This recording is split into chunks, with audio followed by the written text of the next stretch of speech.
Bonjour, je suis Audrey Cournoyer, orthophoniste au Conseil scolaire Centre-Nord.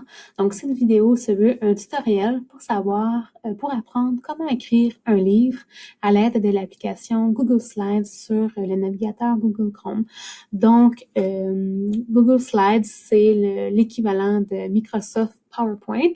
C'est un logiciel où on a des diapositives, où on peut écrire du texte, puis ajouter des images.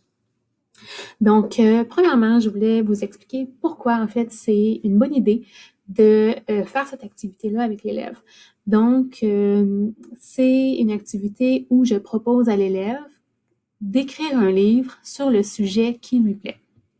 Donc, c'est lui qui va décider le sujet, puis c'est aussi lui qui va décider les phrases qu'il va écrire dans son livre. Donc ça, c'est le premier avantage, en fait, de cette activité-là. Donc, sujet choisi par l'élève, puis phrase choisie par l'élève. Puis, l'avantage que ça apporte, c'est que ça va augmenter le niveau de motivation de l'élève, son intérêt aussi à cette activité, où il va développer ses habiletés d'écriture au final. Donc, s'il est motivé et intéressé, les apprentissages qu'il va faire durant l'activité vont être encore plus efficaces. Un autre avantage d'utiliser cette activité-là avec l'élève, c'est qu'on peut venir travailler les concepts en littératie avec l'enfant. Donc, que ce soit les numéros de page, le titre d'un livre, le nom de l'auteur, la notion de phrase dans un livre, la notion de mot aussi dans un livre. Donc, c'est toutes des notions en littératie qui sont essentielles pour les débutants. Puis, on peut explicitement venir les travailler avec l'élève. Puis, finalement, un dernier avantage de faire cette activité-là avec l'élève, c'est qu'on vient travailler, évidemment, les habiletés d'orthographe, donc d'écriture de mots. Donc, moi, je laisse l'élève écrire sur le clavier les phrases qu'il décide d'écrire. Donc, si, par exemple, oralement, il dit en premier, OK, j'ai envie d'écrire la phrase « J'aime les chats ». Parfait.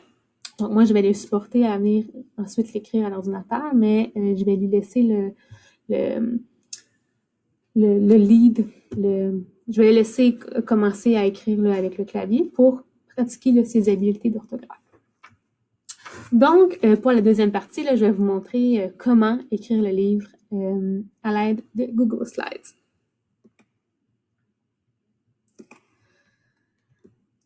Donc, premièrement, il faut être connecté là, sur son compte Google, puis on ouvre un navigateur Google Chrome, puis on se connecte sur son compte Google. Donc, je suis connectée ici. Puis, on va aller sur Google Drive pour... Google Drive, c'est l'endroit où on enregistre nos documents là, sur... c'est comme un nuage.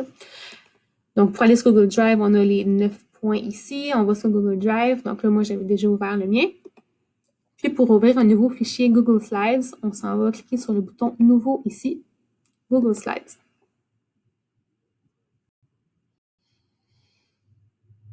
Donc, la première notion qui est importante, c'est que pour l'arrière-plan de mes pages, je laisse toujours blanc pour faire un style plus épuré et plus simple à lire avec l'élève.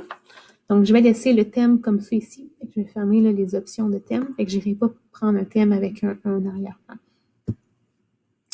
La deuxième chose que je viens toujours faire quand je viens créer un livre, c'est que je vais mettre les numéros de page. Donc, pour les numéros de page, je vais cliquer sur Insertion ici. Je descends ici numéro de diapositive. Donc, à chacune de nos diapositives, il va y avoir un numéro de page dans le coin droit. Donc, comme je vous disais, pour travailler la notion de littératie des numéros de page, pour moi, c'est essentiel de l'inclure. Ici, je vais mettre le nom de mon fichier. Donc, la première diapositive qu'on a ici, ça va être notre diapositive page titre. Donc, c'est là qu'on va mettre le titre et le nom de l'auteur étant l'élève. Donc, si par exemple, l'élève a envie d'écrire un livre ayant pour sujet les animaux, on va écrire le titre, les animaux. On va laisser l'élève l'écrire, puis on va le supporter. Donc, je vais mettre le titre en haut ici, puis ensuite, je vais mettre le nom de l'auteur et le nom de l'élève. Il va être super fier d'avoir son nom sur un livre. Puis ensuite vient la partie excitante où on ajoute des images. Puis ça, je le fais avec l'élève.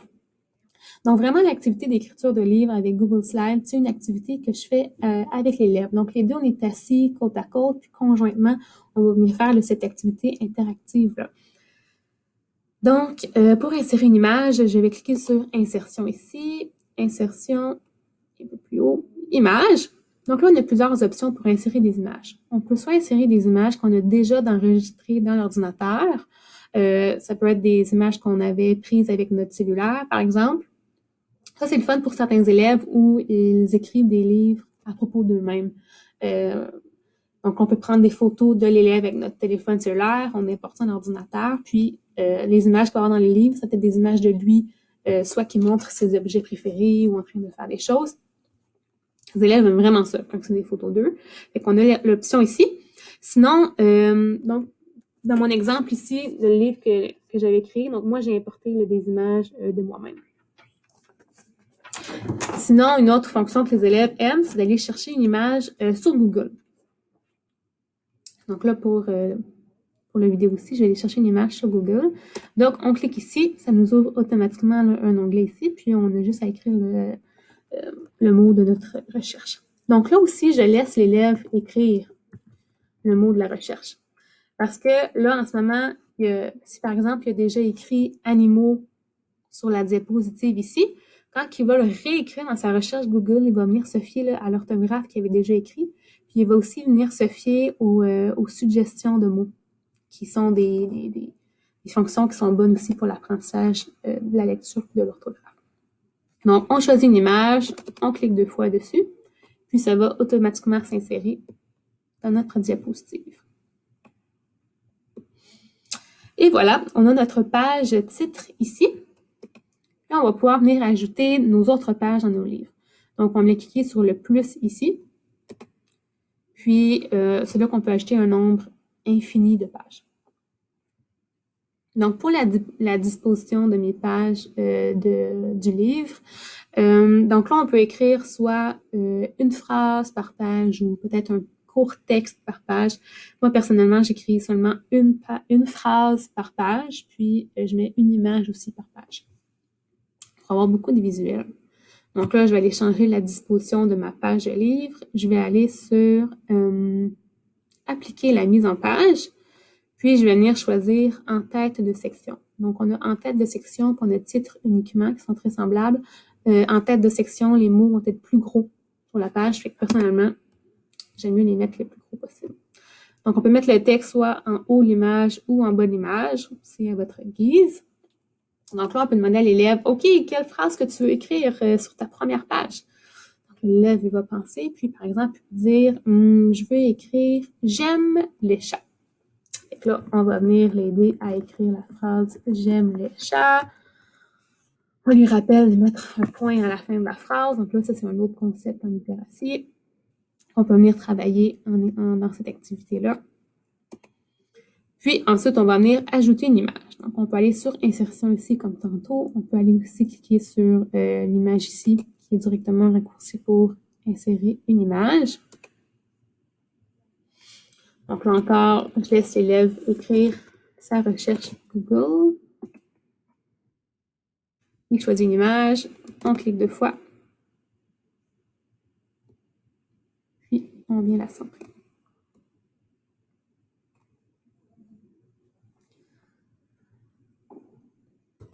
Donc, une fois qu'on a écrit là, plusieurs pages dans le livre, donc on peut en ajouter là, encore et encore, ensuite, je viens soit imprimer le livre ou l'enregistrer en format PDF. Personnellement, j'aime mieux les imprimer parce que ça se rapproche davantage de l'expérience que l'élève va avoir là, quand il lit un autre livre. Puis, j'imprime une diapositive par page. Je broche les feuilles ici. Comme ça, ensuite, il peut venir tourner les pages une à une pour avoir chacune des pages qui est écrite. On peut le mettre recto verso. Le mien n'est pas recto verso. Donc là, il peut venir lire son propre livre en format papier comme ça. Puis je mets le livre disponible dans la bibliothèque personnelle de l'élève. donc l'endroit où il y a accès à ces livres. Puis, ce qui est le fun, c'est que souvent, ça peut être des livres que les élèves vont venir relire par eux-mêmes, parce que c'est notre travail que eux ont fait avec les images qu'ils ont choisies, les phrases qu'ils ont choisies, des fois, c'est même des photos de eux-mêmes. Fait que souvent, ça sera pas long que ça va devenir dans leur livre préféré qu'ils vont venir lire et relire. Fait que ça, c'est super là, pour l'apprentissage en lecture. Mais on peut aussi l'imprimer, l'enregistrer en PDF. Fait que si on veut venir imprimer, on s'en va sur Fichier ici. On descend en bas, on a la fonction d'imprimer ici. Puis si on veut l'enregistrer par PDF, donc ça peut être pratique quand on veut relire le livre sur une tablette électronique ou à l'ordinateur ou même sur notre téléphone. On peut venir le télécharger ici, puis l'enregistrer en format PDF. Fait que si parfois on est dans une salle d'attente puis qu'on ne sait pas nécessairement quoi faire avec l'élève, ben tu sais, on est dans une salle d'attente pour un rendez-vous chez le dentiste ou quoi que ce soit, puis on cherche une idée de comment occuper l'enfant.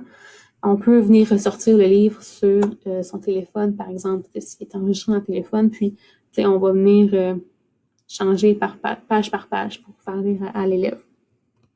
Ça, c'est une idée. Fait que oui, on peut l'enregistrer en PDF, on peut l'imprimer, puis on informe l'élève qu'il peut relire son livre à sa guise. Donc, c'est ce qui fait le tour là, des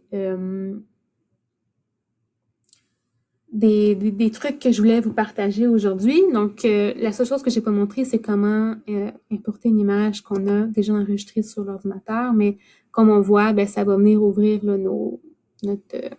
notre bureau, puis on peut aller choisir l'image, puis ça va venir l'ajouter. Donc, voilà. Donc, je vous souhaite bonne chance avec cette activité-là que j'aime beaucoup pour travailler la littératie avec les élèves.